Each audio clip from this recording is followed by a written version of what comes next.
February 8th, the White House question, Mr. President, why did you share classified information with your ghostwriter? The President, I did not share classified information. I did not share it. I guarantee I did not. That's not true, is it, Mr. Hur? That is inconsistent with the findings based on the evidence in my report. Yes, it's a lie. It's just what regular people would say, right? Yeah, all right. So the next one. And all the stuff that was in my home was in filing cabinets that were either locked or able to be locked. That wasn't true either, was it?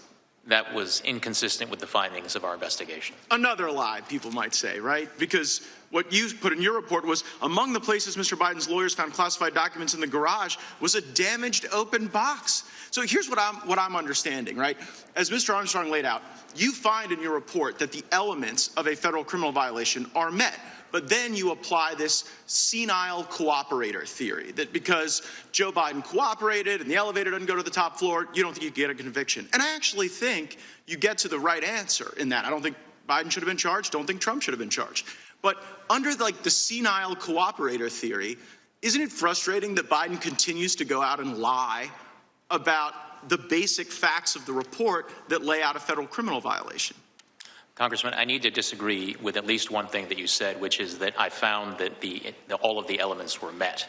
One of the elements of the relevant mishandling statute is the intent element, and what my report reflects is my judgment that based on the evidence, I would not be able to prove beyond a reasonable doubt to a jury that that intent element had been met. Right, but the reason you have that doubt is the senile cooperator theory. The fact that Joe Biden is so inept in responding that you can't prove the intent, which again, I don't quibble with that conclusion, but it's frustrating to be like, oh, well, this guy's not getting treated the same way as Trump because the elevator's not going to the top floor, so we can't prove intent. While at the same time, Biden goes out there at the White House and says, well, you know, he just blatantly lies. And what I'm trying to figure out is whether or not Biden's lying because he's still so senile, he hasn't read your report, or whether it's a little craftier and a little more devious and perhaps a little more intentional than we might otherwise think. So I also want to go to this Biden Penn Center.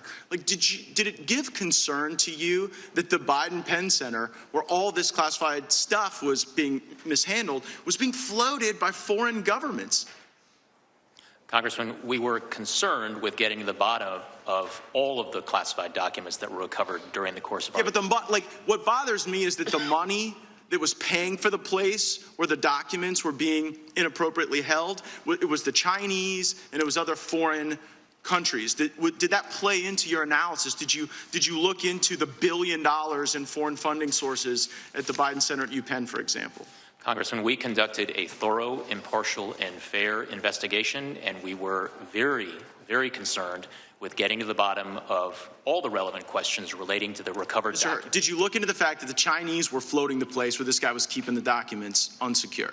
Yes or no? Congressman, to the extent that we identified evidence that was relevant and significant to our investigation, we put it in our report. Okay, well, it seemed relevant to me, maybe not to you. Another thing that seemed relevant to me is this ghostwriter, right? So the ghostwriter purposefully deletes this evidence that seems to be show culpability of Biden's crimes, and you don't charge him. Why did you not charge the ghostwriter with obstructing justice and deleting evidence?